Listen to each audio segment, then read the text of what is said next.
Thanks so much for your time, Steve. So China's EV juggernaut is now, well, I mean, it's dominating the world.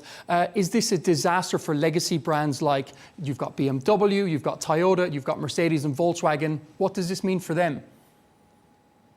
I think it means nothing less than the end of volume sales for those legacy manufacturers. And I'll give you two reasons why. One, the price of the product, and two, the quality of the product. The stuff that's coming out of China. I mean, I'm old enough to remember when Japanese motorcycles took over the motorcycle industry. And people used the phrase back then, a disparaging phrase, jack crap. I didn't, because as a young man, I could see the quality of the Japanese machinery that was coming over. Nobody is calling the cars that are coming out of China by any sort of disparaging name, if they've actually experienced one. The likes of the BYD being the most popular brand name for a Chinese car here in the UK, along with MG, which does rankle with me a bit, because I drive a real MG, not what made it. Mine was made in Oxfordshire, not a province of China, but they bought the name, they've got the rights to the name. The MG is very popular in the UK. And these cars are high quality. They're not just as good as the stuff that's coming out of Europe and Japan. Often they're better and they're considerably more affordable. So the West, well, in my opinion and the opinion of a lot of people, it's rushed to ban the internal combustion engine. It's put a lot of unfair pressure on the traditional automakers.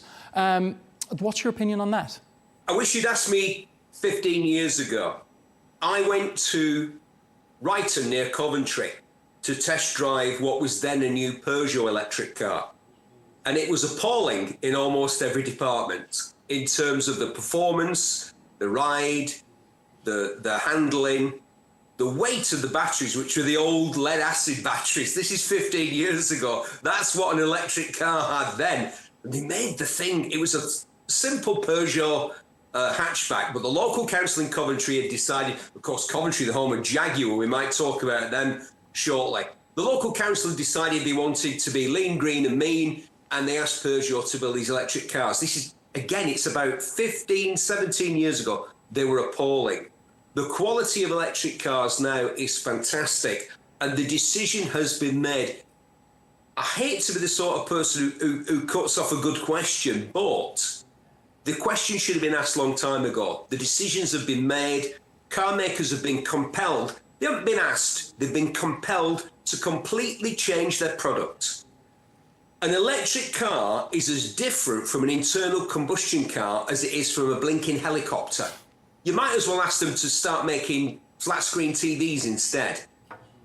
A modern electric car shares less than 7% of its components with its internal combustion engine equivalent these days. It's a completely different product. And if you designed a product to deliver an industry into the hands of China, it would be the electric car. And ICE engines now are hitting around 97% efficiency. Was it too soon to push them out? I think so. A friend of mine is a very senior engineer at one of the largest and most respected car makers in the world. He's a very technically minded man. He's a brilliant man. And his frustration at the fact that the motor industry has spent 140 years perfecting the internal combustion engine. I come from Bury, Lancashire, in the northwest of England, the original industrial part of the world, the first part of the world that was industrialised. And my hometown, which is the smallest metropolitan borough in Britain, Bury, was twinned with the place in Germany that was the birthplace of Benz, one of the originators of internal combustion engines. And I often thought, as I went into the public library, there was display, photographs of him, some mementos from his life and stuff like that. And I used to think, I wonder what he'd think of what he and the pioneers of internal combustion would think of what we've done with his engine, what we've achieved with the engine that men of the 19th century, not the 20th century, what we've done with that invention. And getting back to my pal, the engineer, He said, Steve, with more or less perfected internal combustion, it is physically impossible to extract more potential. He used that word because he's German and he's very scientifically minded. We have extracted the maximum potential from petrol and diesel. And at almost the exact moment that we achieve that, we're told to stop making those engines. There is a dreadful irony, I think you'd agree. And it's governments themselves, they've mandated the banning of these cars. But the mining of lithium, which goes into these electric cars, is also deeply polluting, especially to the environment, especially to workers all over the world who are exploited in the extraction of these minerals. There are all kinds of side issues when it comes to electric cars. Where is the electricity coming from? How is the electricity generated? How long will electric cars last in the real world in comparison to internal combustion engine cars? I don't know how well-travelled you are. Obviously, you're not in your native extremely, land right now. Extremely. I'm very much in my native land. I'm about 6 miles down the road from the hospital that I was born in. I've lived here for most of my life. But I have been lucky enough through my career as a motoring journalist to travel extensively. And I've travelled a lot in Africa.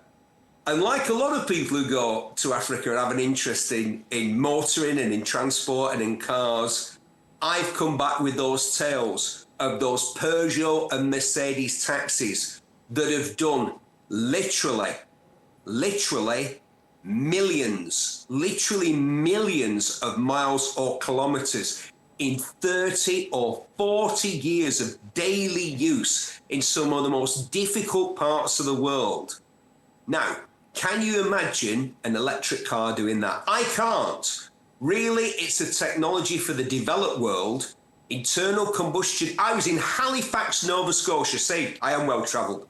I was in Halifax, Nova Scotia, and there were thousands of used cars on the shoreline there in Halifax, the main port on the east side of Canada, waiting to go to Africa.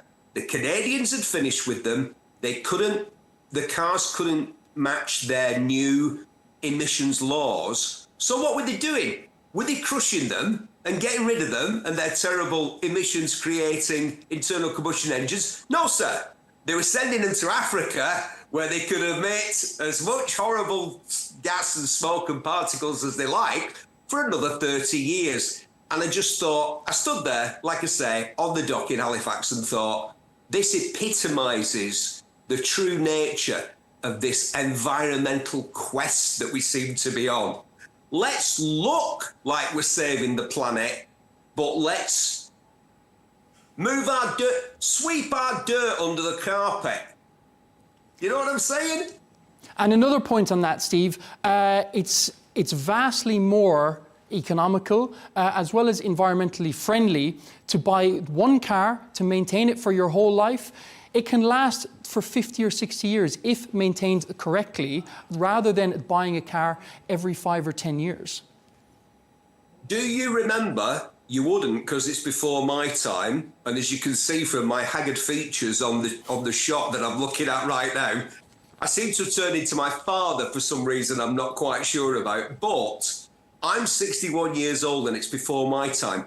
Alec Guinness, Obi-Wan Kenobi, starred in a film back in the day called The Man in the White Suit. And it was about someone who invents a textile fabric that never wears and you never need to replace. And of course, that's the last thing that the world actually wants. The last thing that the world wanted was a car like the Mercedes 190. Built a regular car, a Mercedes, yes, but a regular car built for regular people that would go and go and go forever, that would shrug off 500,000 kilometres like it was nothing, that would go on to 1,000,000 kilometres, and also which could be repaired quite easily by a mechanic with some skill in a backstreet garage. Truthfully, even Mercedes, I think, would admit that they made a mistake there. Because ideally what you'd like to do, and I've had this straight from the mouth of a senior motor industry executive who'd had one too many martinis at the bar with me. And he said, do you know what, Steve? the ideal customer for us is someone who buys a car, takes it up to about 50 to 60,000 miles after about 4 or 5 years of use, and then comes back to us for another car. If people stop doing that, we would go out of business. One of the problems with electric cars, certainly in the developed world, is that they have far fewer components than an internal combustion engine car. There's far less on an electric car to be serviced, to wear out and therefore require replacing. And also because electric cars, the stuff that they're made out of, that I don't think they're going to rust like internal combustion engine cars. In other words, the problem with electric cars is it might be a bit too good and they might last a bit too long, even for manufacturers. The thing about them, of course, that people will say is, oh, well, when the batteries run out, you know, but of course, batteries can be relatively easily replaced. A lot easier than trying to fix a gearbox on an Alfa Romeo. I can tell you that from personal experience. Yes, and moving on to, I suppose, the need of supercars. Most people, they don't need them. They just need a car for the school run or a commuter vehicle. I think this is where China's affordability on EVs helps them to really pull ahead. Yeah, I think, as I said, I think what's going to happen, it gives me no pleasure, to be honest, but maybe it's someone else's turn. You know, why should it be us? Why should it be Britain, France, the States and Japan that dominate the motor industry? Why not China? Why shouldn't it be their turn? If they can offer a product that's cheaper and better, why not? But I do think that when it comes to supercars, those names, those evocative, soul-stirring names, Lamborghini, Aston Martin, Corvette, Supra, those names that have fired the blood of young men and women around the world for decades, that appeal, that attraction will still make people work endless hours in jobs that they hate so that they can get their hands on one of those cars. I remember the first time I got a Lotus, and it had just been a lifelong ambition. I'm the guy who made a pilgrimage to the site of the Lotus, the first Lotus factory, and then rode up a very big hill to the pub where Colin Chapman, the founder of Lotus's parents, lived, where he built the very first Lotus, and stood there in the courtyard thinking, wow, the first Lotus was built here. And so to actually own one of those cars for me had been the fulfillment of a lifelong ambition. And I think that's where the Chinese motor industry will have a lot of catching up to do. So you can't buy well, you can buy history. I was going to say, all kinds of British, legendary British names have been bought by India, by China, by America. You can very much buy history, but you can't create history in a few years' time. It takes decades to build a name like Aston Martin, Ferrari, you know, all of those names. And I think they will remain, and they will build internal combustion engine cars. Horacio Pagani in Italy has just gone back to internal combustion engines only, because he simply said, when asked why, he said, because nobody wants a Pagani hybrid or a Pagani electric. They want a V12 dead tree burning monster of an engine that makes a noise that puts a grin on the face of anyone with an ounce of soul. So you've driven a lot of these cars. Obviously, you're a presenter on Top Gear. How did that opportunity come about? Well, the thing was, I'm from the era of Top Gear when we were all journalists. It was believed at the BBC that if you presented a programme about a subject, you should be an expert. So if the subject was, say, the Tudor monarchs, they'd ring up Oxford University and Cambridge University and maybe Durham, and they'd find an eccentric professor who wasn't afraid of the camera, and they'd get him or her to present the programme. If they were presenting a programme about science, you know, like physics, they'd go and find an affable, likeable genius like Professor Brian Cox, who I know because he's from the same part of the world, as me. Well, not just that I know him, but not everybody knows it. I mean, Greater Manchester's got 4.7 million people. We don't all know each other, but I do know him. And it was the same with cars. The belief was, if people are going to be told about cars, we need to find experts. And so they would troll the world of motoring journalism and try and find a unique voice. That's how they found Jeremy Clarkson. Jeremy Clarkson was a very entertaining and individualistic writer for Fast Car magazine, or was it Fast Lane? Fast Lane or Fast Car he started with. And they thought, every year they used to drag a load of us in. Now, some of them, being journalists, would look at the camera like it was a machine gun that was being pointed at them. And obviously they couldn't really translate what was written on the printed page into, a TV news item. But occasionally they'd come across massive show-offs and egotists like Jeremy Clarkson and me, and they'd take us on. And I remember my boss at the time, who was an old school BBC boss, and he said, now listen, you're going to be the motorbike man, and you've got to remember that most people are terrified of motorcycles. There are only 1.1 million motorcycle license holders in the UK in a nation of 70 million.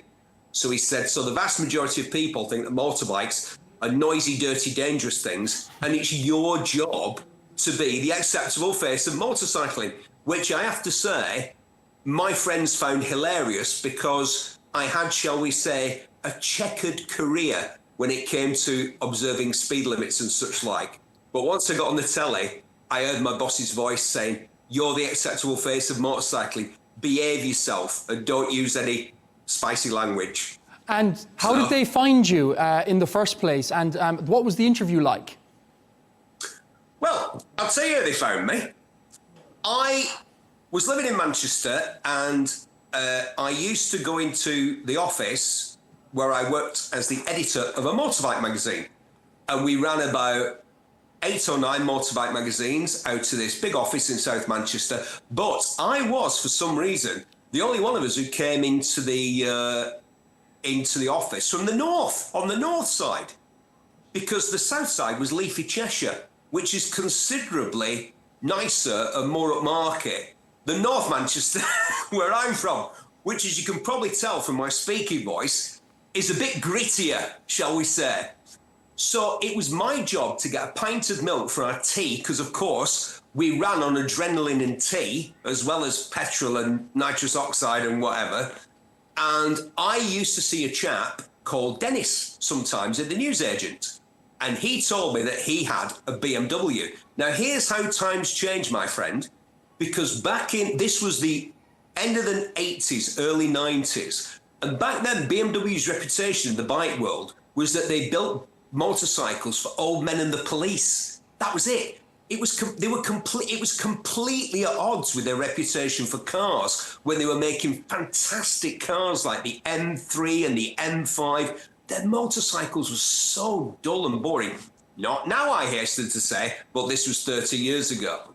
And I knew that this chap Dennis had a BMW. And after, Lord knows how many times I've spoken to him, he said, you know who I am, don't you? And I said, yeah, you're Dennis. Nice chap, you've got a BMW. He said, I'm the producer of Top Gear. I said, oh, very good. And just walked out of the newsagents. And he followed me out and he said, I think you'd be good on the television. Why don't you come down and have a try out? So I went down there and I got sent at first to see how it was done. He said, what you need to do is to go along on a shoot and see how it works. And the first shoot that I went along on was presented by a certain Mr. Jeremy Clarkson. And I'll never forget this. He turned up 2 hours late. Oh. I turned up half an hour early because I wanted to impress. He turned up 2 hours late and the crew were fuming, absolutely fuming. And I thought, right, make a point, don't do that because you want the crew on your side.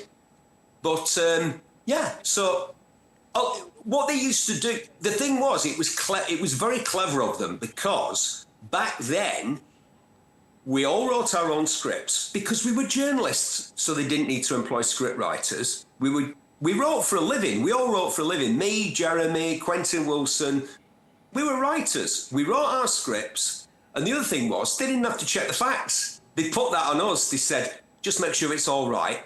I used to wake up in the middle of the night thinking, I remember calling the producer once because the program went out on a Thursday. I'd done the voiceover on the Wednesday, and I woke up in the middle of the night and I thought, Gerald Ford wasn't the president, he was the president-elect. I'd said that when this particular car came out, Gerald Ford was the president. And then it suddenly came to me in the night, he was only the president-elect. And I rang the producer and he said, Steve, two things. No one's going to notice. And two, it is 1:45 in the morning. And then he said a rude swear word. But, you know, it's okay. But I think they were glad that we were so bothered about getting the facts right. And then when Jeremy and James and Richard, although it was Jason Daw, when they brought the programme back in the format that most people know, the Three Amigos format, the programme had changed in a way into more of an entertainment show than a consumer show. But those three guys were all still journalists. They were not actors, they were not presenters. When they left after Jeremy remember, after Jeremy started throwing hands because his steak was cold or something like that, they got Chris Evans, they got Matt LeBlanc, and for me, my mother is one of the sweetest person that walks this earth. She never has a bad thing to say about anybody. But I went round, she's in her 80s, I went round to see her when they changed it to Chris Evans and Matt LeBlanc, and my mother was dusting, and she stopped and she said, well, I've watched that new version of Top Gear, Stephen, and I have to say, it's dreadful. And I thought, wow, for my mother to say that, it must be really bad. And I think that was the end of the game, because the people watching it were being entertained by Clarkson, Hammond and May, but they knew that all three of them had a solid background in motoring journalism. And speaking of Clarkson... Yeah. When they said, I think it's like, or I don't think it's as good as they actually had the knowledge and the experience. When Joey from Friends, no disrespect to Matt LeBlanc, actually, some disrespect to Matt LeBlanc. When Matt LeBlanc expressed his opinion on the Di Tommaso Pantera, as opposed to the equivalent Ferrari or Maserati, had he ever driven the other two cars? I'll bet he hadn't, because he was too busy being an actor. They ruined it. And that's why people watch Grand Tour. Because again, Jeremy Clarkson's been writing a motoring column for the Sun newspaper and the Sunday Times here in the UK for over 30 years. Do you realise how many cars that is over that time? It's hundreds and hundreds, it's thousands of cars. So, not that he and I ever really got on. We butted heads, me and Jezza. But I've got to give the guy respect, because when he opens his mouth to express one of his strongly held opinions, he knows what he's talking about, and people know that, and that's why they respect the guy, even if they don't like him. Like me, I don't like him, but I respect him. Well, exactly like you said, Steve. Very easy to watch on screen. What's Clarkson like off screen? Late. He and I never got on. Why? Well, we sort of did. We sort of did at the start. And then I started to be on the show more. And then, as well as the motorbikes, because I started on it for a few years, I just did motorbikes. But then I started to do cars, and I started to get some of the jobs that Jeremy assumed would be his. Like, there was a new Lamborghini, the car that we now know as the Gallardo. It had a different name in development. I got wind of it. As a journalist, I got wind of it, approached somebody in the organisation, because at the time I was writing with Auto Italia magazine in the UK. They had contacts in Italy, so I had contacts in Italy. And when Clarkson found out that I was in the frame to go and drive that car, he went potty. He was absolutely... It was like, because when I was the bike guy, it was fine. But as soon as I sort of started to be... Jeremy's great. I mean, anybody who watched Grand Tour or Top Gear, Three Amigos Top Gear, him and Richard and James, would know there's a hierarchy there, isn't there? they're not equal, the three of them. There's James, and there's Richard, and then there's Jezza. And Jezza's the leader of the gang, isn't he? If they were the Black Widows in those old Clint Eastwood films, Jezza would be the guy in the German helmet with the horns on. He's the leader of the Black Widows, isn't he? So in real life, Jeremy is a less bombastic version of that person that you see on the screen. You couldn't act that persona for all the years that he has. He is kind of like that. And like I said, even though he and I never really got on together, the last time I met him in person, there was a bar, it was at a car show and there was an open bar. And he said, Barry, people know we don't like each other. I'll buy you a pint and we'll stand over there pretending we like each other. So we're at the bar. I said, go on then. So he bought me a pint and we're there chatting away. And I could see people, because it was a car show with lots of industry people. And they were walking past. He and I got to the point where I was interviewed by Britain's then best-selling newspaper, and the title was "I Wish He'd Fall in a Hole in the Ground," with a picture of me, which I did say, but they cut off the end of the sentence where I'd said to the News of the World, I'd said, "I wish he'd fall in a hole in the ground so I could have his job." And then said, not that I don't like him or wish him any ill will. They just used the bit at the beginning, which I had to admit to my boss when he called me in a furious rage, saying, why did you say these things to the News of the World? Although subsequently I did become the motoring editor of the News of the World, which again I'll say, whatever you think of it, was Britain's. I mean, it seems strange to be in a Britain without the News of the World, because for many decades, it was the best-selling newspaper in the UK. Well, to even hear the notion that the News of the World, it might have put a misleading headline, I don't believe that at all. I'm just going to move on to the fact. Who is a better driver, you or Jeremy Clarkson? Well, that's a good one. When you say a better driver, do you mean a faster driver? Yes, of course. I don't know. I have raced, not very well, because I have a problem when I race. I either finish well or the car is completely destroyed in a horrendous crash, because it seems that I only ever crash on the fast corners at race circuits. Forget first or second gear hairpins. I'm all about fourth or fifth gear flat out turns. And if you go onto YouTube, I think you can still see me going flat in fifth in a 2-litre Ford through the Craner Curves at Donington Park in the English Midlands. And I think I rolled 6 times.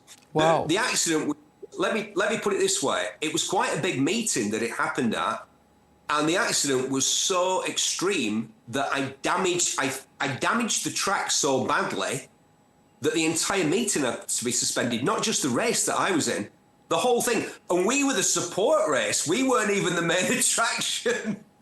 So I'm not sure, but I know for a fact that neither Jeremy or I are anything like the standard of a racing driver. I've been very lucky to know some of the greatest drivers of my generation.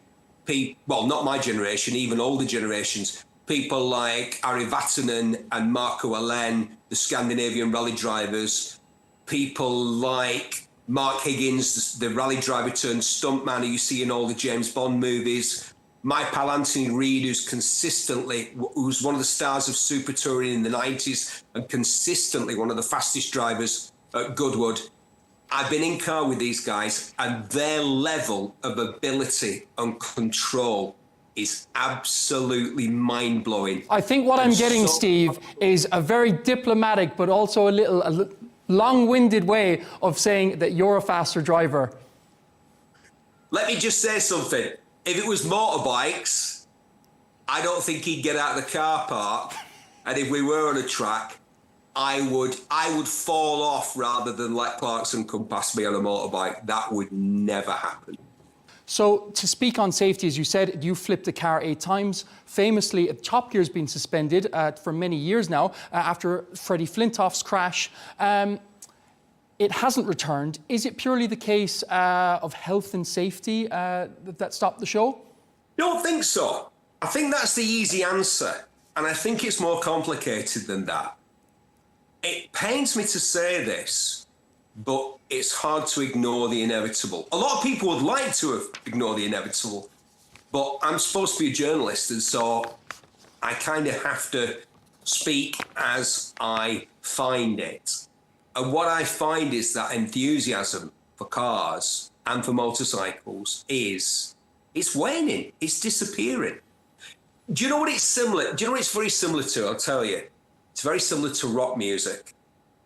Now, there's a great debate at the moment about the end of rock music. Black Sabbath just played their final ever farewell gig. Although, having said that, I did go to the farewell tour 5 years ago. So who knows? There may be another farewell tour. But Ozzy had to sit in a chair that he was strapped into. So I very much think that that's the end for them. Paul McCartney seems to be on a farewell tour.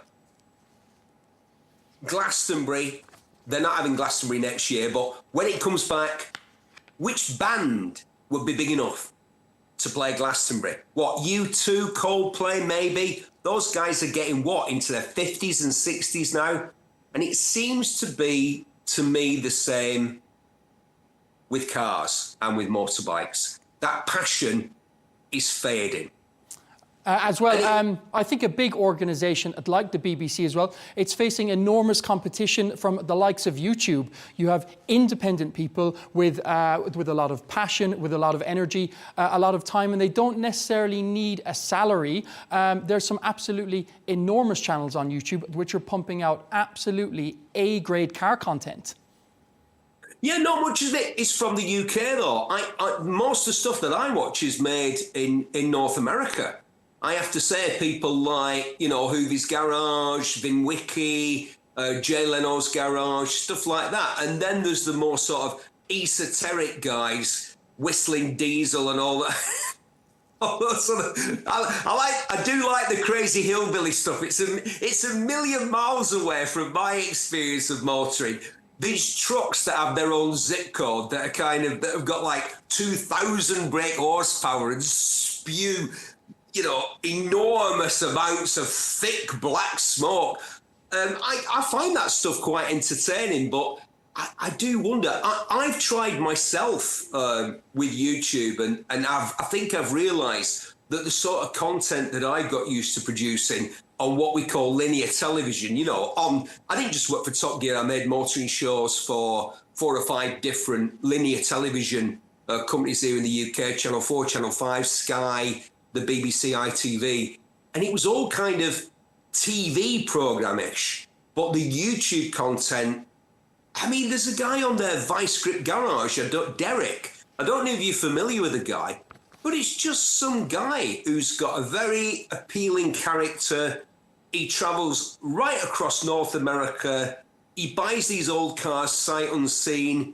He tries to fix them up, and then he tries to drive home, often like 1,000 miles or 1,500 miles. And I will happily sit there and watch this guy on his adventure, even though he's not just fixing the cars, he's filming it, he's recording the sound, and then when he gets home, he's editing it all down and sticking it on YouTube. There used to be in Manchester, where I live, outside the cathedral, there used to be a guy, a busker, and he was a one-man band. And he played the drums, and he had a kazoo on a frame, and he had cymbals on his knees, and he used to bang them together. And then he was playing an accordion as well at the same time. And I thought, Derek's like that guy who used to do that. And when I started in television for the BBC back in the 90s, on a shoot for Top Gear, there'd be 7 or 8 people. And now it's like one guy with a mobile phone, and he's doing the whole thing. He's editing it on his phone. He's shooting it on his phone, he's recording the sound on his phone, and he's editing it on his phone. So what future there would be for a car show? Car shows are expensive. I remember sitting in a room with a BBC executive once, and he said, he listened to my proposal for another kind of car show. This was for like a custom car show, cars that are one-offs, unusual cars that have been like, I was inspired by a man who built a car in his cellar, and it had taken him 20 years. And when he finished, he almost had to like take his house down. He had to have a wall taken out the side of the building to get the car out. And I thought, we need to tell these stories. And my boss said, very good, Steve, but for far less money, I can make a cooking show or a gardening show. And I can make the gardening show 20 yards away from here in that garden out there. And I can make the cooking show 20 yards away from me in the other direction in a studio. The problem with car shows is, if you looked at Grand Tour or at Top Gear, you have to go around the world to impress people. You can't just go in the car park or in the garden or in the kitchen. You have to go to like the salt flats in Namibia or the North Pole or somewhere like that. Or else people are like, oh, well, this isn't as good as the Grand Tour. They set a standard. Do you know what? I've said I don't like him, but I respect him. I think Clarkson, Hammond and May quit at exactly the right time. It was just on the cusp of them starting to, some of the ideas were coming around for the second or third time. There was still an engaging watch, but I thought, when they quit, I thought, oh, that's good timing. And speaking of quitting at the right time, I'm just going to move it on to Jaguar. Obviously, they've had a lot of critics recently. Their sales have dropped 98%. That's absolutely staggering. They've rebranded. The opponents will say they've kind of gone woke. They've made these sort of these supercars, if you will, and sales have dropped 98%. What's your thoughts on that? Well, there's been a lot of people who have taken this as an opportunity to bash the woke movement. I don't think there is a woke movement. Nobody's made me aware of it. When I saw that, I thought, this is the last throw of the dice. Jaguar has been in trouble for 50 years. It's staggered from one benefactor to another to try and prop up an ailing business. I mean, think about the glory days of Jaguar. My grandfather, John Moore, was a Jaguar man. He had fantastic taste in cars, my granddad, and in motorbikes. In motorbikes, he like Enzo Ferrari, he liked a Rudge motorcycle. My granddad had Enzo Ferrari. Big fans of the Rudge made in Coventry. In cars, he had an Elvis, he had a Triumph Vitesse, and he had a dark green Jaguar Mark II with the 3.8 engine. What a car. Can you imagine, as a boy, I used to go and sit in that car. He'd let me start it. He'd say, Stephen, go and warm the oil in the Jaguar before he took it out. Like a 7-year-old boy, I used to run outside with the keys and start this incredible car. But that's 60-odd years ago that was made. The debacle that was British Leyland with Jaguar, those terribly built cars, beautiful cars, but terribly built. The XJ40. I've had an XJ40. Most people on the internet talking about the XJ40 never had one. It wasn't a great car. It had all sorts of problems. And of course, the biggest problem for Jaguar came in the shape of BMW, Audi, and Mercedes. They took that market off Jaguar.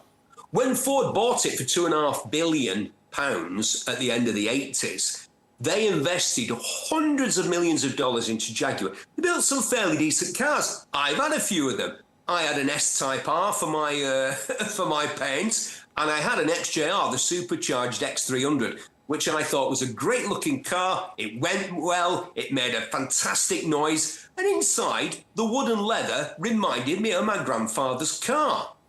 But you can only trade on that nostalgia for so long. And this, for Jaguar, is a last throw of the dice. The cars that they've been making weren't bad cars. The XK, the F-Type, great-looking cars, fantastic performance. You know, maybe not quite the same cachet. Well, not quite the same cachet as an Aston Martin or a Ferrari. But perhaps in the real world, more practical and usable. And guess what? Nobody wanted them. So what are they supposed to do? Are they just supposed to carry on building cars that hark back to the 1960s and the 1950s that nobody wants? No. A radical, bold, imaginative reinvention. And if some people can't see that those commercials were deliberately designed to alienate them, then they must be easy to fool. I wouldn't mind playing poker with those people who started ranting and raving and frothing at the mouth and saying how woke it was. They've done that deliberately to get rid of you lot. They're going to reinvent themselves. They're going to build a car that costs 10 times as the X-Type they were flogging a few years ago, and they're going to try and sell them to Chinese billionaires. And I wish them all the luck in the world, because to me, Jaguar is one of the greatest brands in the history of the motor industry. I hope they survive, but it won't be like it was, because the world's changed. And finally, we're just going to finish on briefly. I hear you're in the process yourself of starting up a car brand, a sports car for under the value of $23,000. What inspired you to start this endeavour? I thought you'd never ask. Thank you for asking.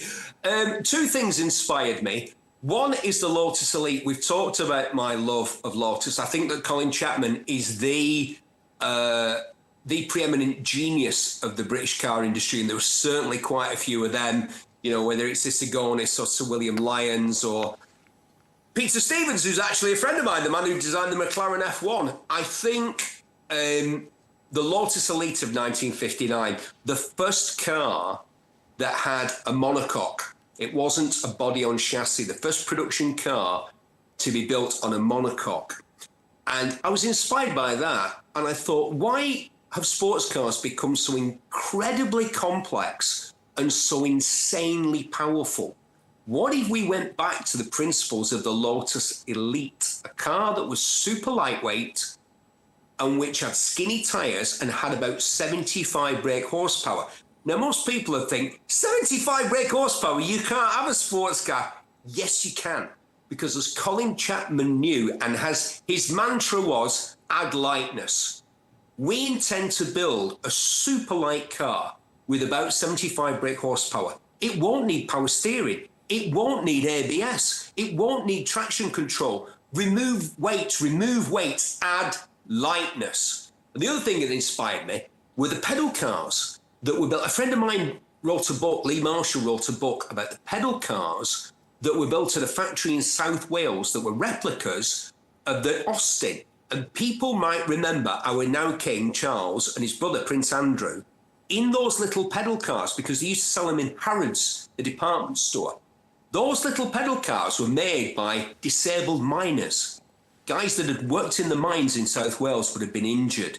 And somebody had the bright idea of finding employment for these guys, something for them to do so they could work and earn a wage again, these proud men who'd worked in the mines. And they built these fantastic little pedal cars. And I thought, what if we in Manchester could give employment to perhaps disabled ex-servicemen? I've been talking to an organisation that's involved with those kind of guys. If we could build a super lightweight car that was still very much fun to drive, but harked back to that concept from all those years ago. Stop making things with 1,000 horsepower. We've got enough hypercars. And why do they have to be so expensive? Let's build something that's lightweight, simple and fun, and retails for a fraction of the cost of this other stuff.